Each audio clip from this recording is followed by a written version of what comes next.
ഇപ്പോ സംഭവിച്ചിരിക്കുന്നത് എന്താണെന്ന് ചോദിച്ചാല് ഒരു പാവം ഇത്തരം ചികിത്സാ രീതികളെ പറ്റി വലിയ ബോധമില്ലാത്ത ധാരണയില്ലാത്ത ഒരു സ്ത്രീയെ തങ്ങൾക്കറിയാത്ത ഒരു ചികിത്സ നടത്തി മരണത്തിലേക്ക് തള്ളിവിട്ടു എന്നുള്ളതാണ് സംഭവിച്ചിരിക്കുന്നത്.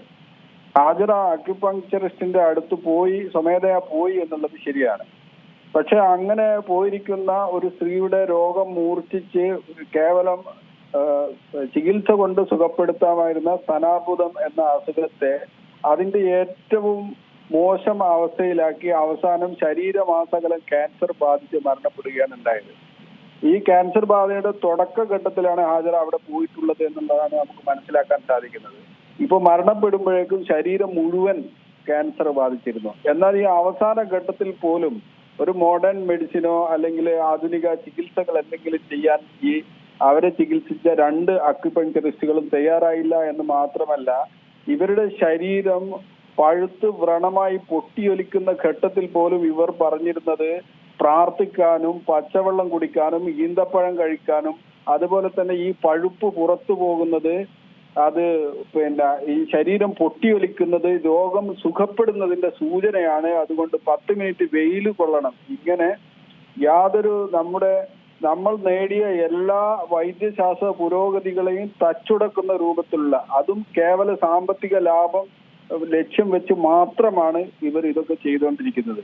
ഇവർക്ക് യഥാർത്ഥത്തിൽ നമ്മൾ പരാതിയിൽ ഇവർക്കൊന്നും നമ്മൾ പരാതിയുടെ അടിസ്ഥാനത്തിൽ ഇവരെയൊക്കെ പോലീസ് സ്റ്റേഷനിൽ വിളിപ്പിച്ചപ്പോ ഈ ചികിത്സകരെ 2 പേരെയും വിളിപ്പിച്ചപ്പോൾ അവർ പറഞ്ഞിരുന്ന അവർക്ക് സർട്ടിഫിക്കറ്റ് ഉണ്ട് എന്നുള്ളതായിരുന്നു. എന്നാൽ ഞങ്ങൾക്കിപ്പോൾ പരിശോധനയിൽ മനസ്സിലായിട്ടുള്ളത് 4 വർഷത്തെ കോഴ്സ് അക്യുപങ്ക്ചർ കോഴ്സ് ചെയ്ത ആളുകൾക്ക് മാത്രമേ ഇത് ചികിത്സിക്കാനുള്ള അനുമതിയുള്ളൂ എന്നുള്ളതാണ്.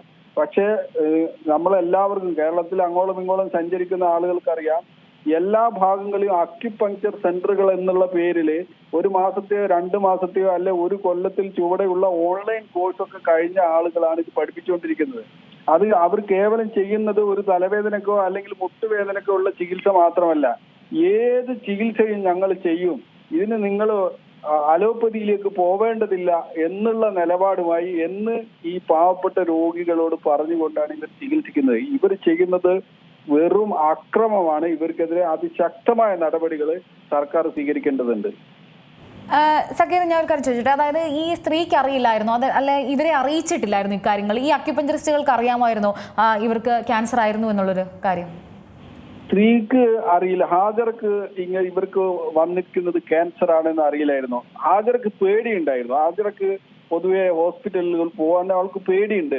കാരണം ഓപ്പറേഷൻ ചെയ്യോ സർജറി ചെയ്യോ ഇങ്ങനെ പേടിയുള്ള ഒരാളാണ് ഹാജറ. പക്ഷെ ഇത് ക്യാൻസർ ആണെന്ന് അവൾക്കറിയില്ല.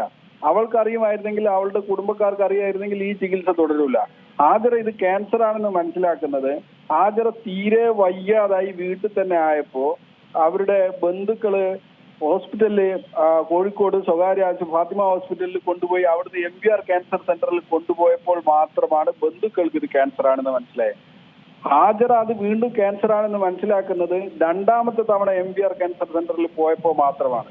എന്ന് പറഞ്ഞാൽ ഈ അക്യുപങ്ക്ചറിസ്റ്റുകൾക്ക് അറിയാം ഇവൾക്ക് ക്യാൻസർ ആണെന്നുള്ള. കാരണം ഒരു അക്യുപങ്ക്ചറിസ്റ്റിന്റെ ഓഡിയോ എന്റെ കയ്യിലുണ്ട്. അതിൽ ഈ അക്യുപങ്ക്ചറിസ്റ്റ് ഫെമിന എന്ന് പറയുന്ന അക്യുപങ്ക്ചറിസ്റ്റ് പറയുന്നത് ശരീരത്തിൽ ടോക്സിക് വല്ലാതെ അടിഞ്ഞുകൂടിയിട്ടുണ്ട്, അവിടെ കൊണ്ടുപോകരുത്, അവരത് കീറുമുറിക്കുന്നതാണ്. അതായത് നമ്മളെ മോഡേൺ മെഡിസിനിൽ കൊണ്ടുപോകരുത്, അലോപ്പതിയിൽ കൊണ്ടുപോകരുത്, അവർ കീറുമുറിക്കുന്നതാണ് പറയുന്നത്. എന്ന് പറഞ്ഞാൽ നമുക്ക് മനസ്സിലാക്കാവുന്നത് ക്യാൻസർ ആയിരുന്നു എന്ന് ഇവർക്ക് അറിയാമായിരുന്നു. പക്ഷെ എന്നിട്ട് പോലും ഒരു ചികിത്സക്ക് ഇവർ വിട്ടില്ല എന്നുള്ളതാണ്.